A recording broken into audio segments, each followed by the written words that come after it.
only Mark and Hilton were there from the opposition. Simone Morris. No, Simone, you weren't looking properly. There were several people from the opposition there. Natalie Nita Garvey was there, resplendent as usual. Dr. Angela Brown Burke was there, just to name a couple more on top of those who you mentioned. So yeah, man, the opposition represented. And that's where I want to go this morning, because I was saying to myself, please let this not happen, because if it happens, I have to do my duty and comment on it. And by commenting on it, you're going to make people who didn't see aware that it happened, and it could cause problems. And I'm like, please, God, please let it be that it just works well. But it didn't work well. And I'm duty bound to tell you what I saw.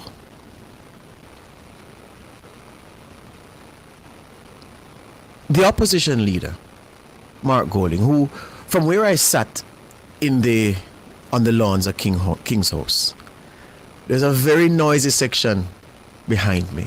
People yelling 1 p.m., just random 1 p.m. It was very jovial, you know. People still in them suit and about Nazi, you know, that kind of thing. Yeah. Yeah. People just comfortable and enjoying themselves. They came to swear in their prime minister, and nothing was going to shackle them.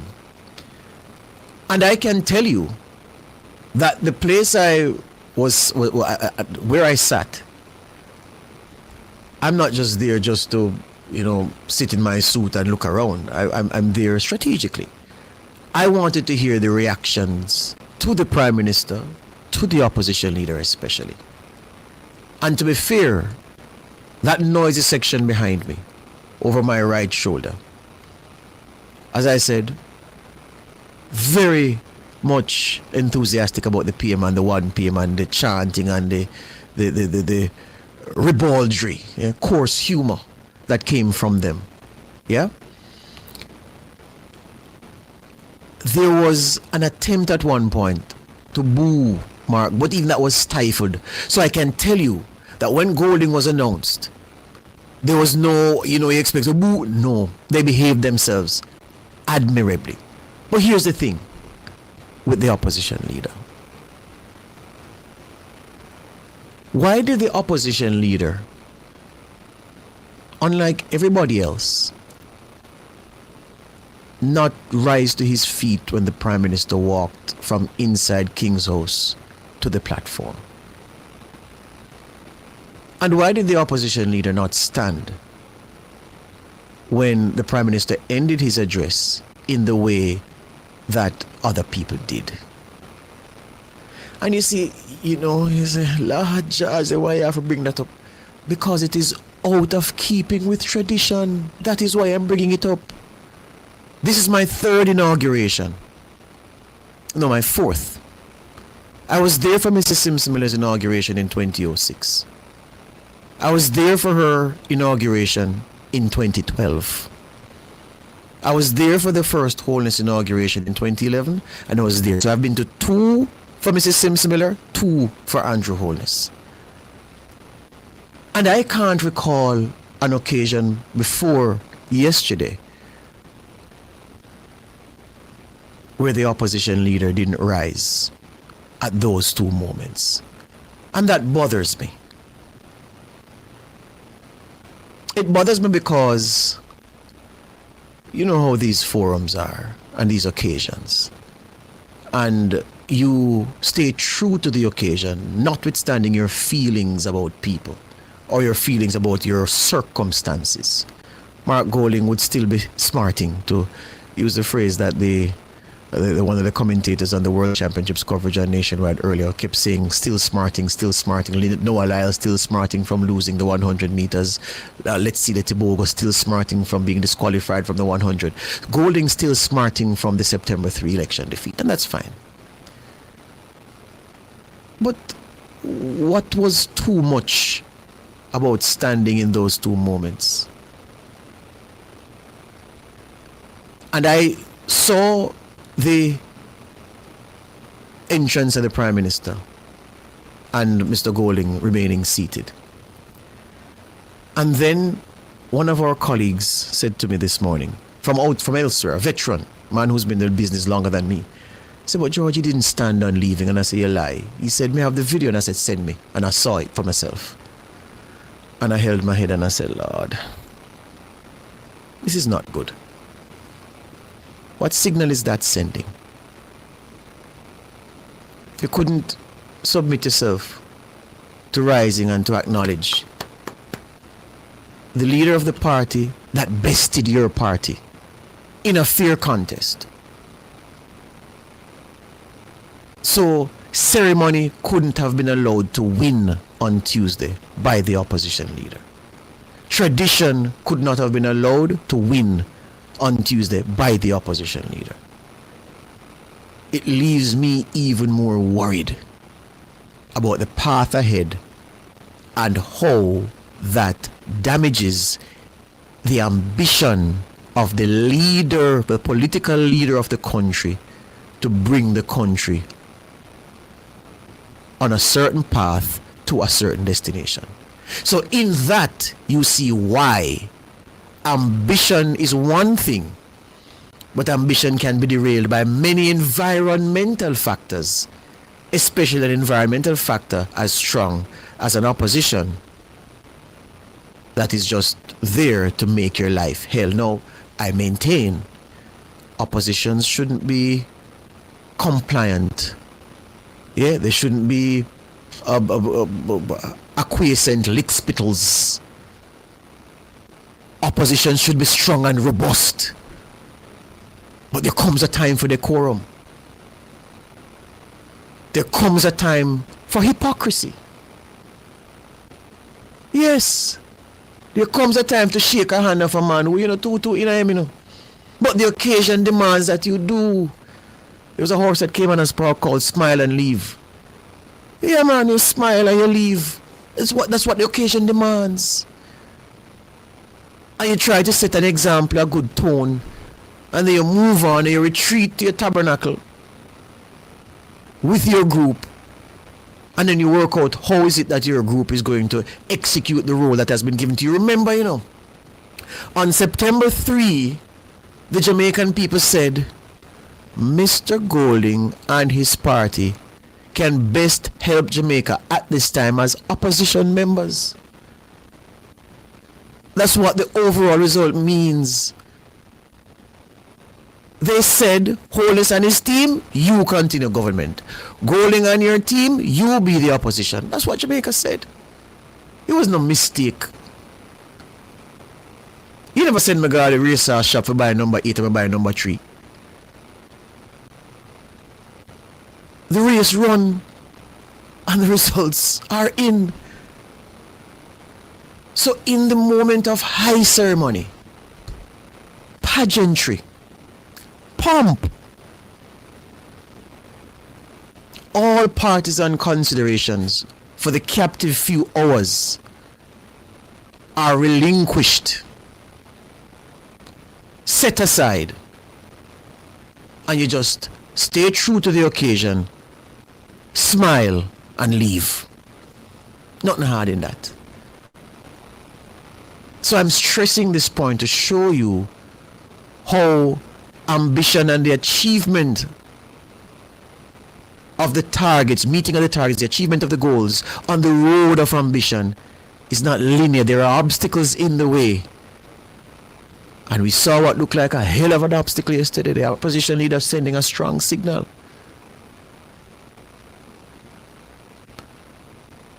Not playing ball. Already. Quickly. Cabinet. I've made many calls.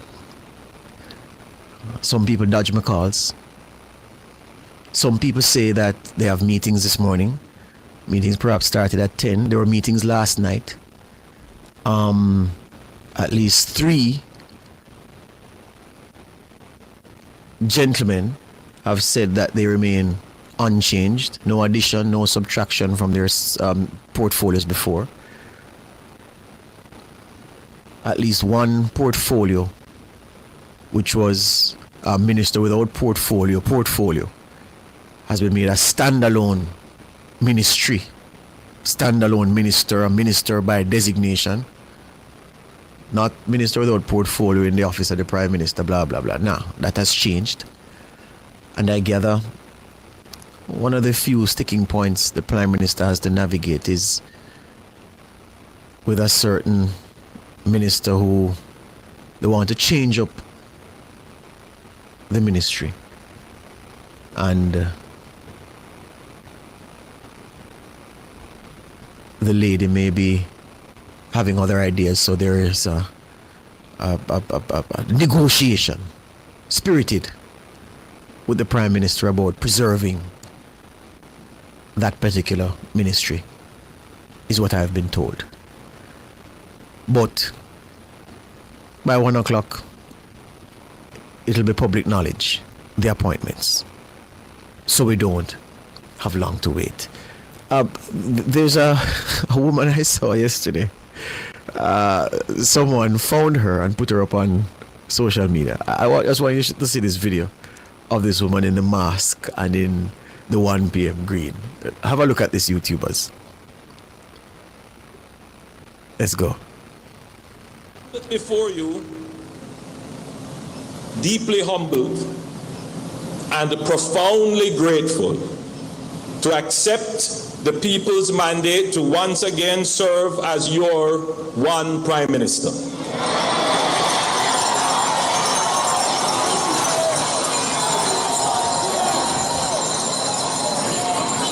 I consider it the greatest privilege, and I do not take it lightly. The third term is not a laurel to rest upon. It is a summons to continue to serve with vision, wisdom, and integrity. Right, so they found the clip, not the clip I want, you're going to find this one now. But, you know, among the entertainers yesterday, of course, Mr. Vegas was sing along when Vegas touched the stage. The labor rights loved him. But it was very nice to see the 2016 campaign by the Prime Minister. One of the songs, the two songs that were the soundtrack for his campaign, Nesbeth's My Dream and Alkaline's Champion Boy. Nesbeth was on hand yesterday to sing My Dream. And what was ironic perhaps about it was Nesbeth is on a billboard in Jungle, PNP Heartland, Mark Golding's constituency of South St. Andrew. Yeah? When you turn off Spanish Town Road, turn up, going up Collie Smith Drive. Yeah? I think the Nesbeth billboard, Jaden Hibbert is on the left, going up. And Nesbeth would be on the right, or both of them are on the left. I know that Jaden Hibbert is on the left, so Nesbeth may be on the right, further up, closer to the Tony Spalding Sports Complex. So, Mark Golding trying to inspire the youth in South St. Andrew, as he should, and using the exploits of artists and sportsmen to do so, as he should, has Nesbeth as a symbol of what South St. Andrewites, youngsters especially, should aspire to be. An outstanding example Nesbeth is. And that man, whose antecedents are known, was at the Prime Minister's inauguration, singing a song that inspired the Prime Minister. That's what togetherness is. Because the organizers could have said, no, Nesbeth is a symbol of South St. Andrew, and Nesbeth has been used as an inspiration by a PNP MP, the leader of the opposition, so no, we don't want him here. That wouldn't have been common sense. So common sense won the day. And I don't know how the opposition leader felt seeing Nesbeth up there. I'm sure he would have enjoyed the song. I certainly did. And that's the kind of togetherness. And togetherness doesn't mean compliance at all times. And as I said, I don't want a weak opposition roll over tickle me belly. No. But the fact is that the country comes first. Yeah? Anyway, show me that woman in the 1 p.m. gear before we take the break now and start at the cause, Nora. Come the man. The app named Kevin. Come the man, move on fast. Come come on. 1 p.m. 1 p.m. 1 p.m. Hearing at 1 p.m. The phone at 1 p.m. and me culture at 1 p.m. And the juice, all of that. And if you tell you at 1 p.m. 1 p.m. Everything at p.m. You'll not be able to sell. Hot. Well, look here now. Look here. Royalty. So she looked like, for those who can't see, the woman, hold the picture there, pause it there, Kevin. So her shoes are green. Her handbag is green, it's a tote bag with 1 p.m. on it. Her skirt is green. Her blouse is green with some white checks on it. Yeah? She has in green hair extensions. Then she has green ribbons with 1 p.m. on it. She has about 5 wristbands on her right arm. Yeah? Then she has the Labour rights have tweaked the green, so they introduced a lighter green in this campaign, which I rather like more than the old green. Maybe I should be used to the old green and I want to see something new. But I really like the as Jamaicans will say, shocking color green. Right? So she has another tote bag with the shocking color green. Then she has on a masquerade ball mask. One of those that what was the movie with it's a movie with Tom Cruise and Nicole Kidman.